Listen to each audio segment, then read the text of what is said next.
Hey everybody, welcome to Leon's Chainsaw Parts and Repair. It's August already. In fact, today is it's the 5th?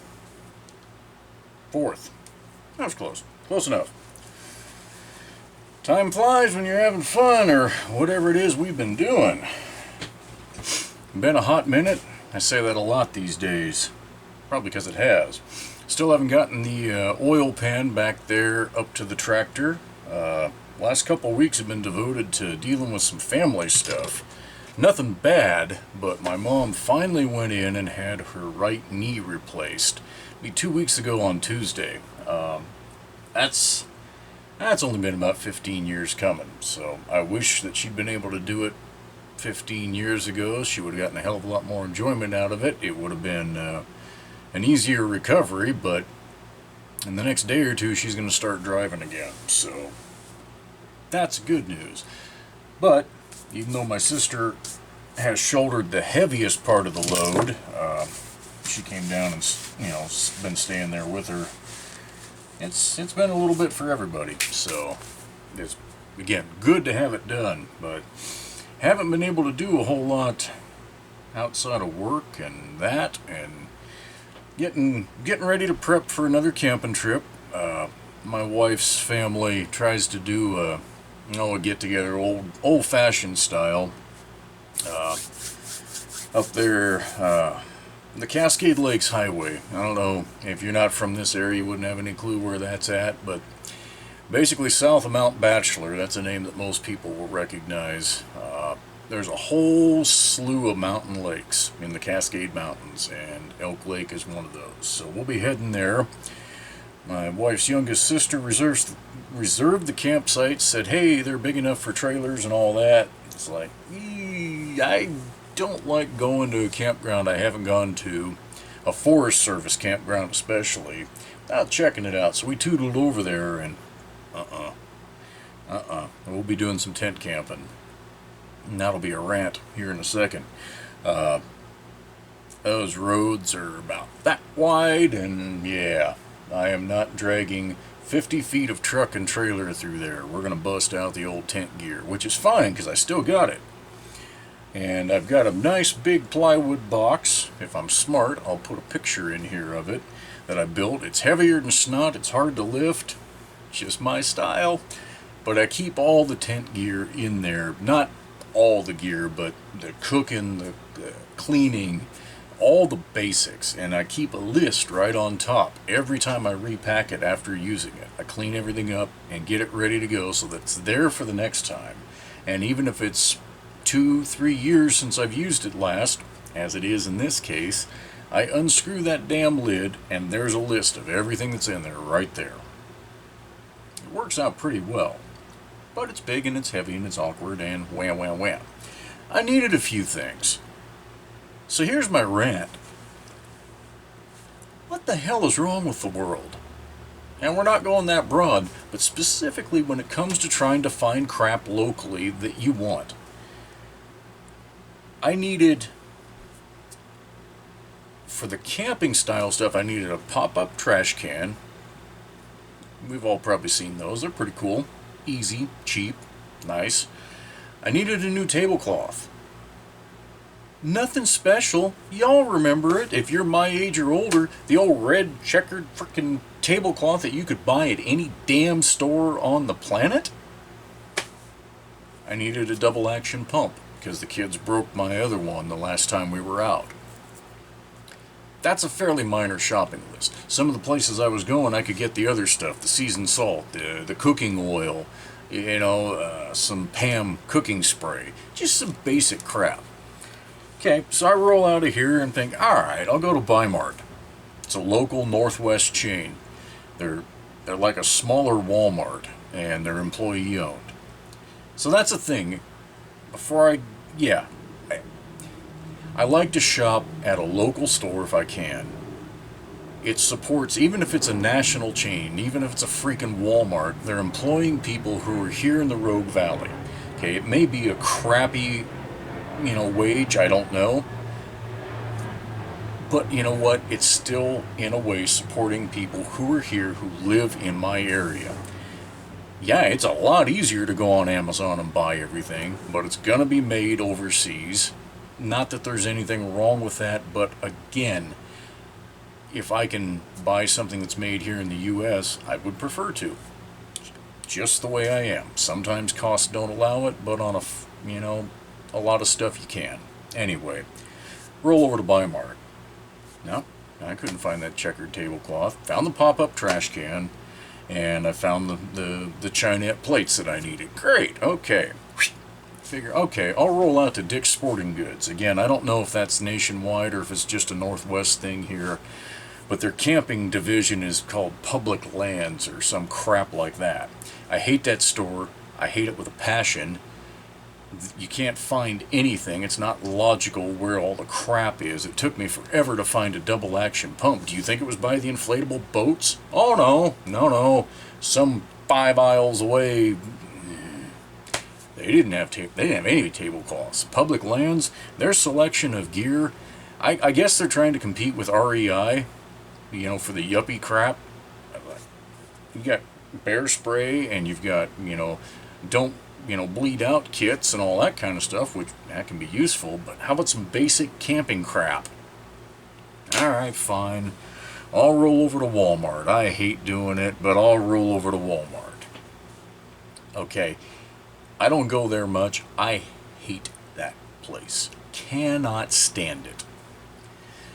It's probably been 4 years since I've been in one. I hope it's 40 before I'm in another one. It's like walking into a prison.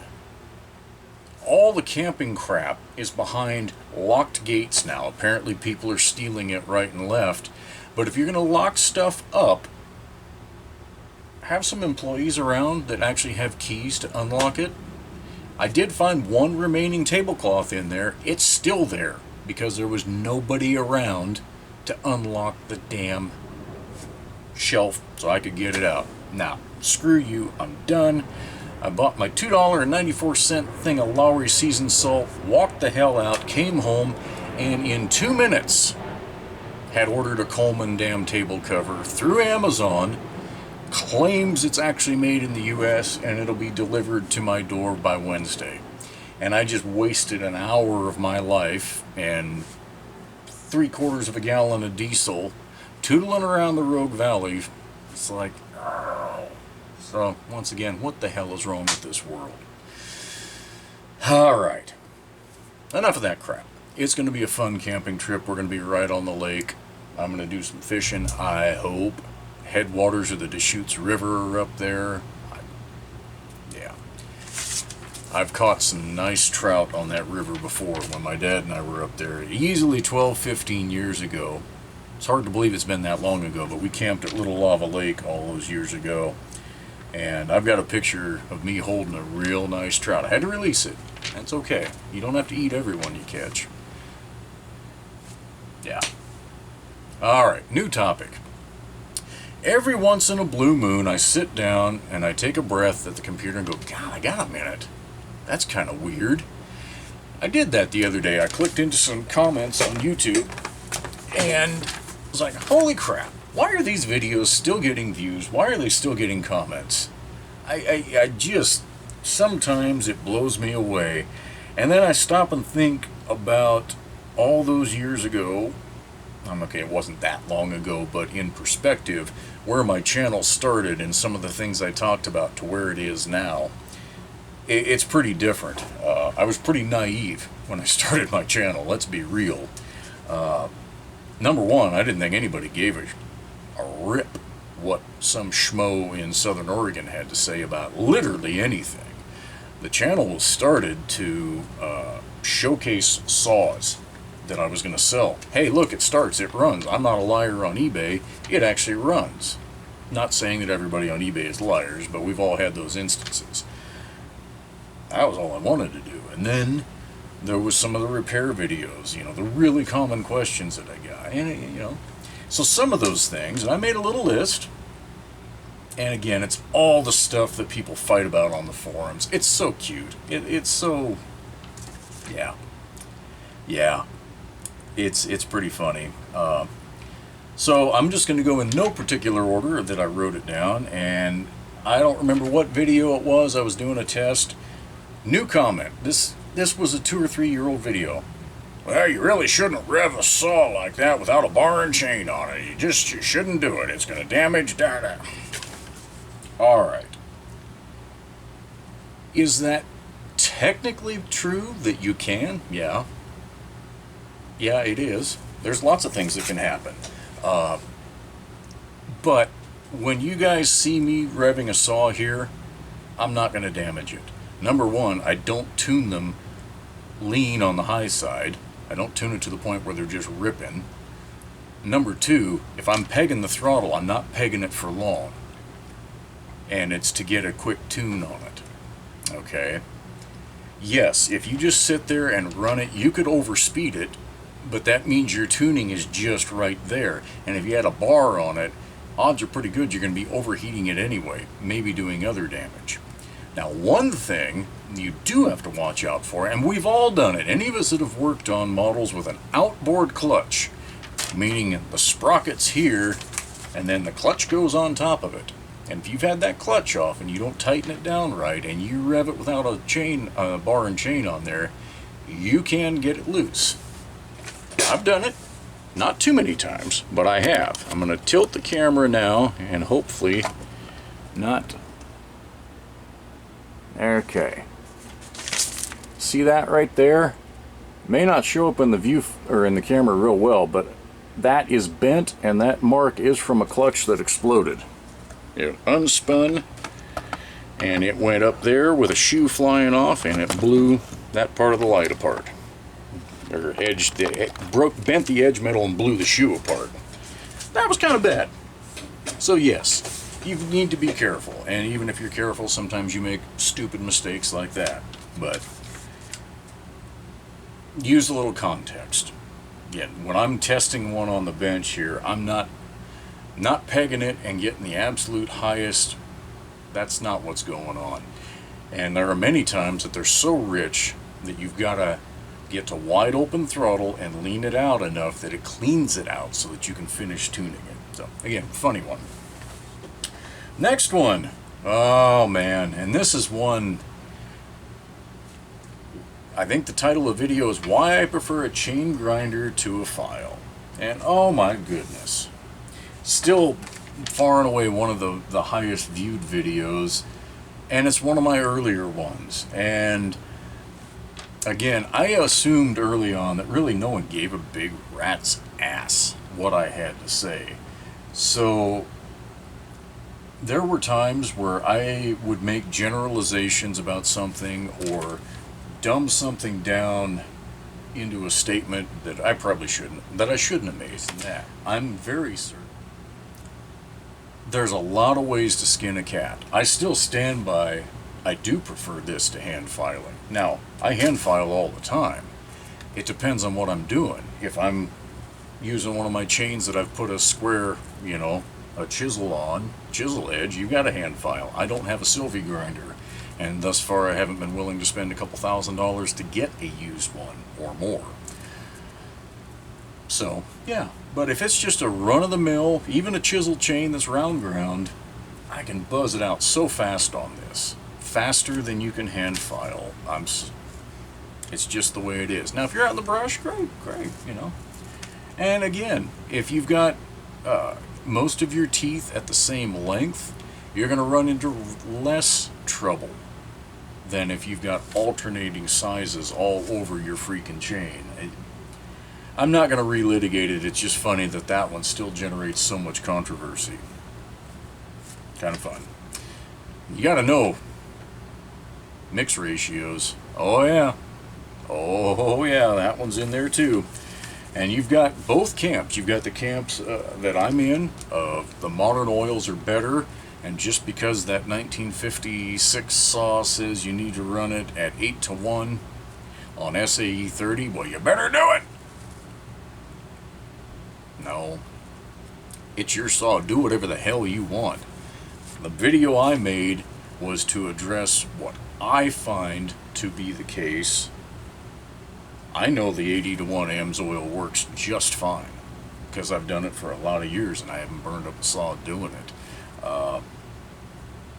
Modern synthetic oils are better. Hell, even the standard oils, the mineral oil, they're better. Dino oil now is refined so much better than it was in 1956, okay? But if you're going to experiment with mix ratios that are above, that are leaner on oil than what the manufacturer recommends, you better be using a very quality product that'll stand behind their product. And that's all I'm going to say about that. Saw a comment on one of the Macs. It might have been the 8200. It was a real recent video. Different, and it was somebody who said, "Yep, he got a whiff of those McCullochs, and now no more home lights." Ha ha, try again. And there was an LOL at the end. It was a fun comment. I take no issue with it at all.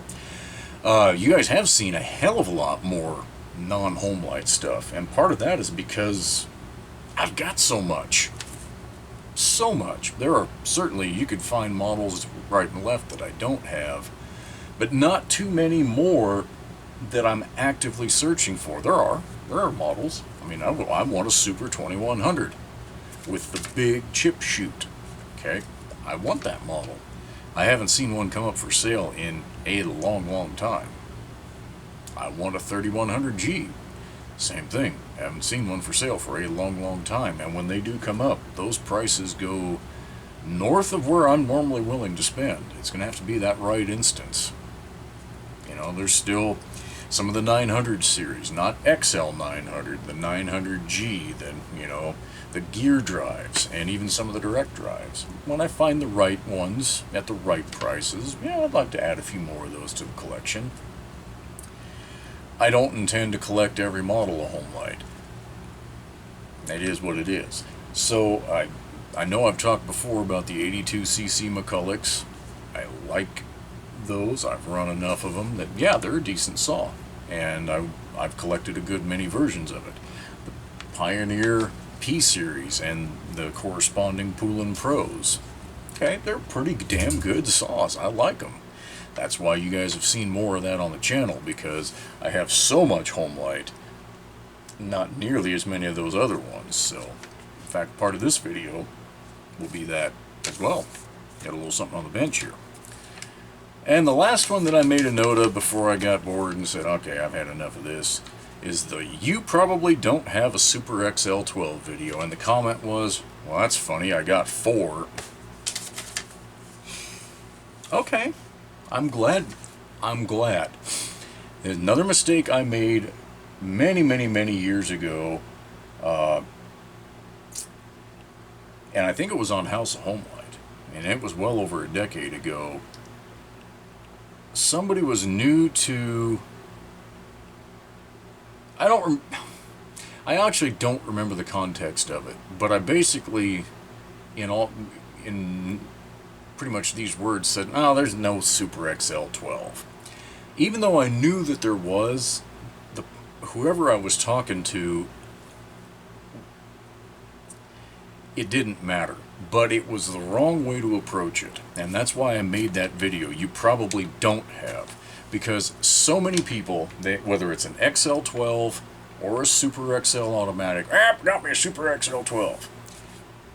Okay, and if you're just chatting with your buddies, that doesn't hurt a damn thing. If you're trying to buy parts for it, that hurts a lot. Because a Super XL automatic and a XL12 are not the same thing. They're not even close to the same thing. Yes, they share a lot of body parts. They share some engine parts and peripheral parts, mufflers, carburetors. The handle's not the same. The drive case is not the same. The cylinder and piston are not the same. Okay, those are big damn differences right there. And it's usually somebody looking for piston rings or looking for a cylinder, and you need to be precise. The Super XL automatic is a Super XL automatic. It is not a Super XL12. The Super XL12 was a saw that was produced in the mid-60s for a little over a year. And at the time, they were probably very common. Now they're not as common. So, if somebody has 4 of them, good on you. You can collect them. That's fun. That's cool. The average person who says they have a Super XL12 does not have a Super XL12. So, there it is. Kind of fun going through the old videos, or the comments on those old videos. And it really makes me wonder if I should monetize the channel. But I don't. Yeah.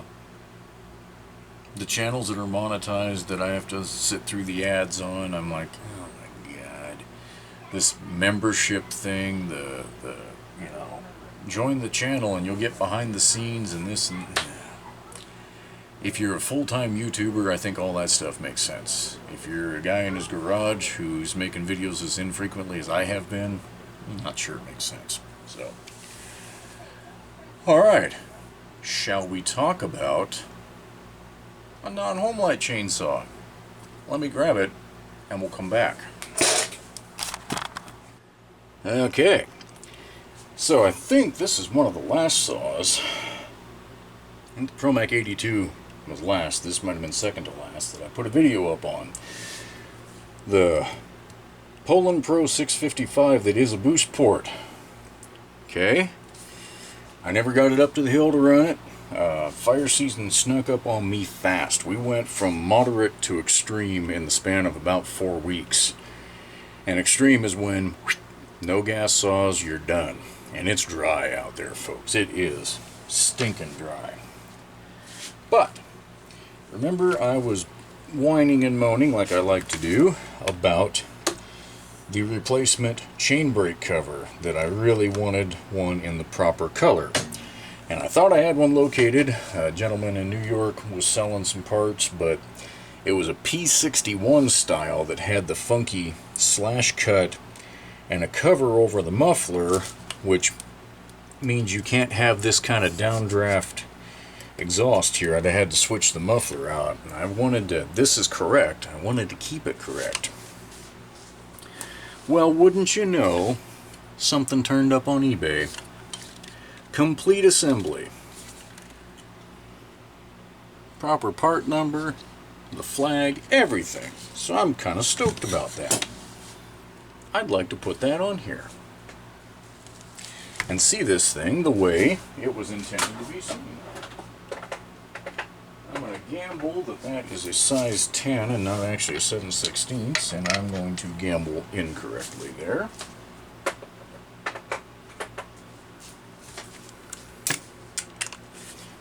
Bucking spike off and transferred over here. This thing probably won't stand up now. Oh, it will.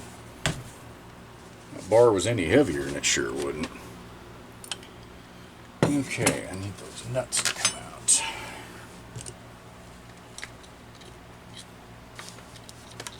I didn't actually expect this cover to turn up as quickly as it did.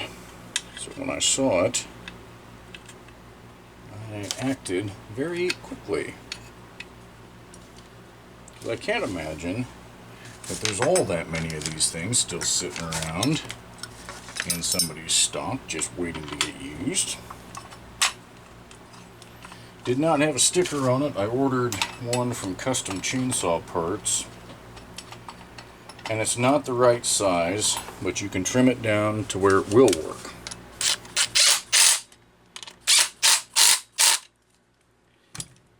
Just barely. And if I hadn't told you guys that, I don't think most of you would have noticed. And I'm going to stick with that. Alright, 9/16.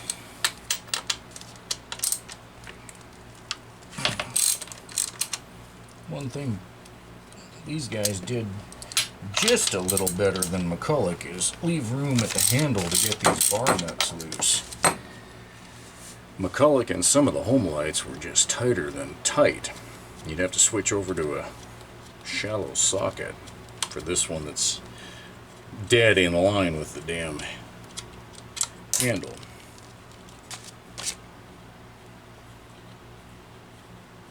I'm not going to get rid of this cover. I will save it, because I believe this also fits the 520. Is it the 525?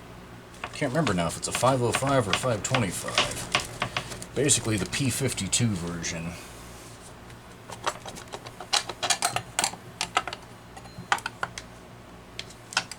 And it's really common to find these things where someone's ripped all the chain brake guts out. So if nothing else, I'll have those. But let's back this adjuster off a little bit.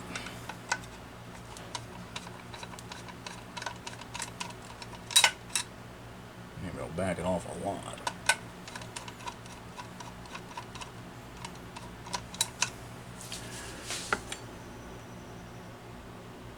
I went further than I needed to.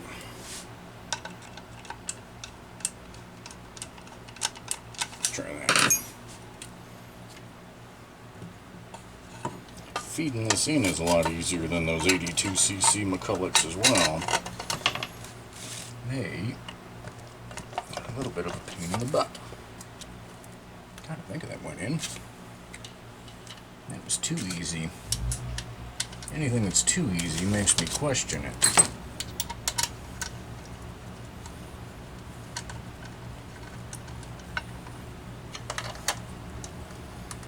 So I got plenty of saws to run in the fall when fire season dies back just a smidge and I can run them again. I prefer to be doing the wood early mornings and all that now, but hey, it is what it is. I also don't want to be the jackass that causes some kind of forest fire. Not that I think my saws would, but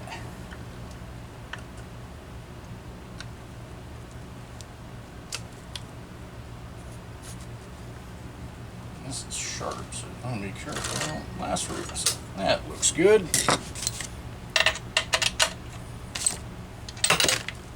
Well, that didn't work well.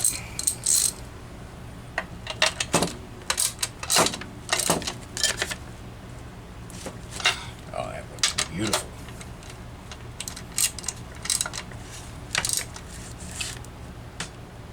Nice.